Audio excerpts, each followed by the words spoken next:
Tēnā koutou e hoama. Ko te wero tua whā tēnei, ko Äsia taku ingoa. For this wero I decided to challenge myself and to memorize one of the traditional Karakia. So here it is. Whiti ora ki te whēao, ki te ao marama. Whiti ki runga, whiti ki raro.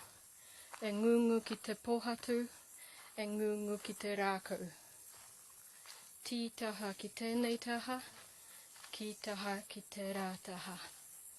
Haumie huie, tāikie. And the Karakia that the waiata that I have chosen to accompany this Karakia, it's one of my favorites, and as far as I know, what I've been told about it is that it was actually introduced to New Zealand by visiting monks, and that it was originally known in English, and it was only later translated into Te Reo Māori. It was translated by Dame Katerina Mataira, who was the kaiwhakahaere of Te Ātārangi. She was one of the co-founders of Te Ātārangi. So here's the waiata. Tu whera ki a rangi nui, tamawa ki a papatu anuku. Te wawhia te tipua, e whakata mai nei. Hoki a te manga tapu, whakatau ai. Honua te ira, tangata te ira atua, huakina te whatu manawa. Kohi a te ngau, o rangi o papa ki te kopu e mura mura.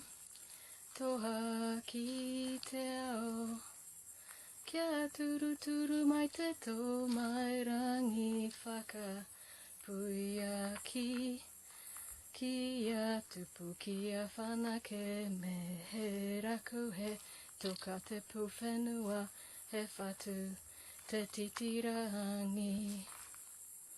Whakahoki ngā ao ki te whenua tu whera ki te rangi, tamawa ki te papa.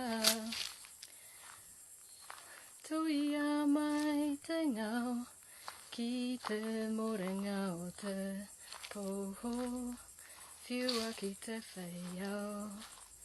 Tauawhia te tipua e whakata mai nei. Hoki a te manga tapu, whakatau ai. Nā reira, tēnā koutou, tēnā koutou, tēnā koutou katoa. Kia pai tō koutou rā, mā te wā.